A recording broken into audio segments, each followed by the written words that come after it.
Hello friend, आज आप लोगों का थर्ड वीडियो है रिलेटेड विद बायनोमियल थ्योरम।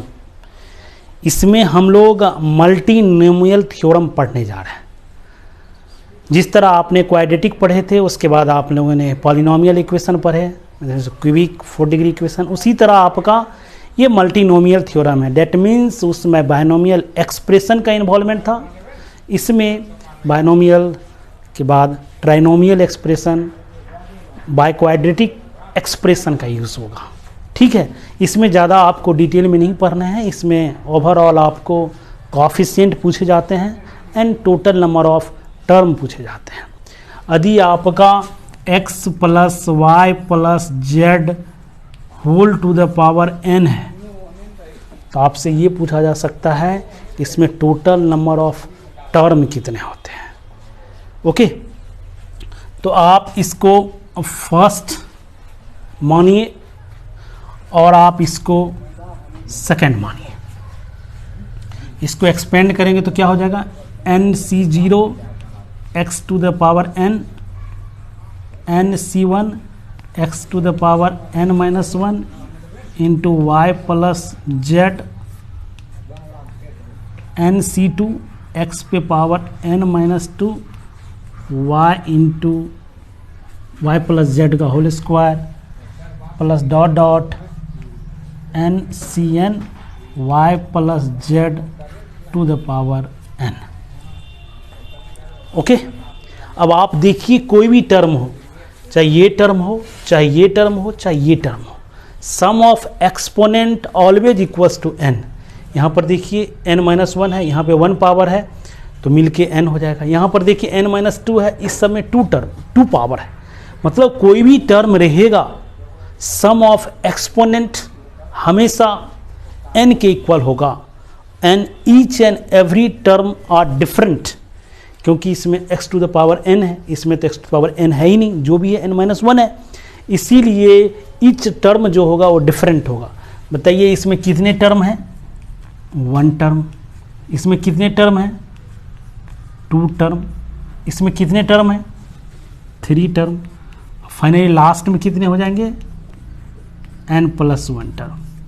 ये सभी को ऐड करोगे, x 1 से लेकर n तक का सम क्या होता है, n इंटू n प्लस 1/2। तो यहाँ से हो जाएगा n प्लस 1 n प्लस 2/2। आप बायनोमियल थ्योरम पढ़ रहे हैं, इसको आप ऐसे भी लिख सकते हैं, n प्लस 2c2। आखिर ये थर्ड के जगह फोर्थ टर्म हो जाएगा, तो क्या बार बार आप ऐसे ही करेंगे, नहीं। इसको हम लोग बायनोमियल से कंपेयर कर रहे हैं। देखिए मल्टीनोमियल को बायनोमियल थ्योरम से कैसे कंपेयर करते हैं। बायनोमियल थ्योरम में हम लोग क्या लिखते हैं, x plus y to the power n। इसको आप इस तरीके से लिख सकते हैं, n CR x to the power n minus r y to the power r summation r 0 से लेकर n तक। r का वैल्यू 0 देंगे तो nc0 x to the power n plus 1 देंगे तो nc1 x to the power n minus 1 into y. अब आप थोड़ा सा इसको देखिए, r0 n factorial n factorial r n minus r x to the power n minus r y to the power r। आप इसको ऐसे लिखिए,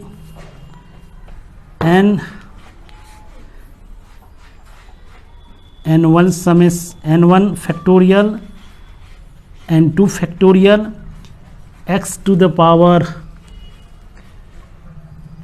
n2 y to the power n1। और आपका ये n1 एंड n2 कभी भी होगा तो इस दोनों का सम n के इक्वल होगा। That means n1 plus n2 n के इक्वल होगा।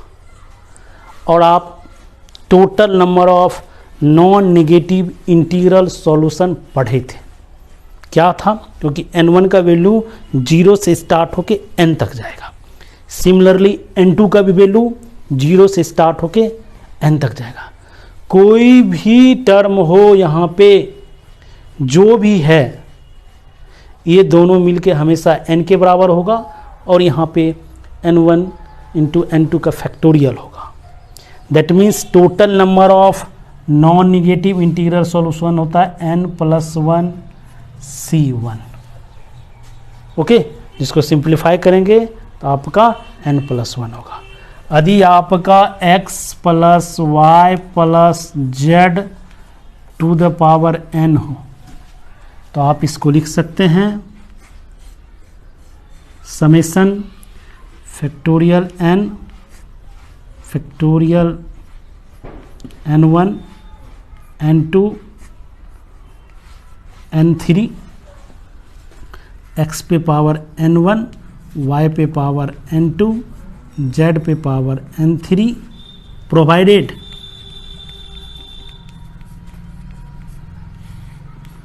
n1 plus n2 plus n3 equals to n1। यहाँ पर n1 n2 और n3 का पॉसिबल वैल्यू 0 से लेकर n तक total number of positive integral solution will be n-1 C2। लेकिन यहाँ पर क्या निकालना है, नॉन निगेटिव इंटीग्रल सॉल्यूशन। तो यहाँ से हो जाएगा आपका n+2 C2।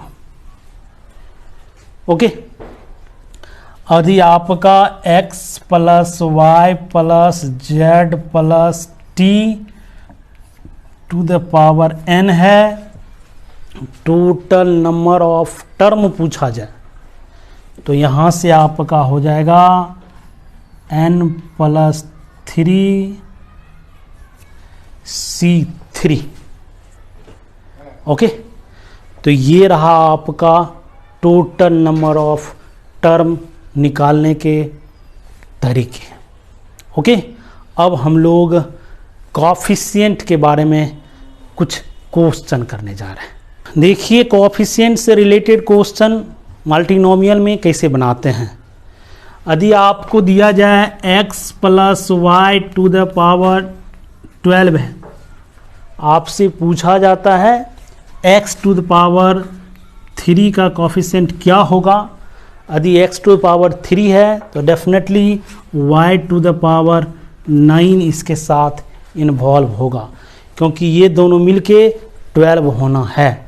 ओके, तो यहाँ से कोएफिशिएंट इसका हो जाता है फैक्टोरियल 12 अपॉन फैक्टोरियल 3 फैक्टोरियल 9, जिसको आप चाहें तो 12C3 लिख सकते हैं या तो चाहें तो 12C9 भी लिख सकते हैं। यदि यही आपसे पूछ दिया जाए x + y to the power 12 find the coefficient of x पे पावर 3 y पे पावर 4, ये पॉसिबल नहीं हो सकता। दैट मीन्स इसके कोएफिशिएंट का वैल्यू 0, इसके कोएफिशिएंट का वैल्यू इसमें 0 होगा, क्योंकि ये टर्म इन्वॉल्व हो ही नहीं सकता। ओके, यदि आपसे x + y + z to the power 12 है, यदि पूछा जा रहा है कोएफिशिएंट ऑफ x पे पावर 3 y पे पावर 4 z पे पावर 5, उस केस में आप इस तीनों को ऐड कीजिए तो 12 होगा। तो इसके कोएफिशिएंट पॉसिबल हैं और वो आंसर होगा factorial 12 factorial 3 factorial 4 factorial 5। Okay, यदि आपसे पूछा जा रहा है कि x + y + z + 1 to the power 20 find the coefficient of x पे पावर 3 y पे पावर 4 z पे पावर 5, तो आपका आंसर क्या होना चाहिए। तो देखिए, इस तीनों का सम किसके बराबर है, 12 के इक्वल है।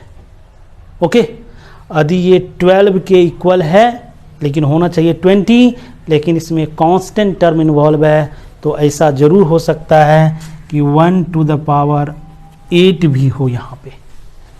Okay, 1 to the power 8 constant term है, वो गायब हो जाएगा। अब ये सभी को ऐड करेंगे आप तो 20 हो जाएगा। कोफिशिएंट ऑफ दिस इन हो जाएगा factorial 20, factorial 3, factorial 4, factorial 5, factorial 8। ये होंगे आपके आंसर। ओके, यदि आपसे पूछा जाएगा कि 1 + x square plus x to the power q whole to the power 20, बताइए इसमें टोटल नंबर ऑफ टर्म्स कितने होंगे? तो आपको जो बताया गया है फॉर्मूला वो यहाँ पे अप्लाई नहीं होगा। क्यों नहीं होगा? क्योंकि एक दूसरे का कोफिशिएंट यहाँ पे एक दूसरे का वेरिएबल के पावर मिलके कुछ दूसरा बन सकता है जो कि प्रीवियस वन के इक्वल हो सकते हैं। इसीलिए उस चीज़ में ये आंसर आपका नहीं होगा, इसका 23C3 होगा। ये नहीं होगा आंसर। इसका आंसर तब क्या होंगे? आप देखिए, इसका मिनिमम पावर 0 है और मैक्सिमम पावर 60 है। जब आप इसको एक्सपेंड करेंगे, इसका मिनिमम पावर 0 और मैक्सिमम पावर 60, दैट मीन्स इसके एक्सपेंशन में टोटल आपको 61 टर्म होगा। तो ये एक प्रॉपर आपको आज का वीडियो सिर्फ हम लोग मल्टीनोमियल थ्योरम पे में ही रखते हैं। बहुत सारे सब टॉपिक इस बायनोमियल थ्योरम में बाकी है, उसको हम लोग नेक्स्ट वीडियो में 1 by 1 करेंगे। आज के लिए इतना ही। Thank you.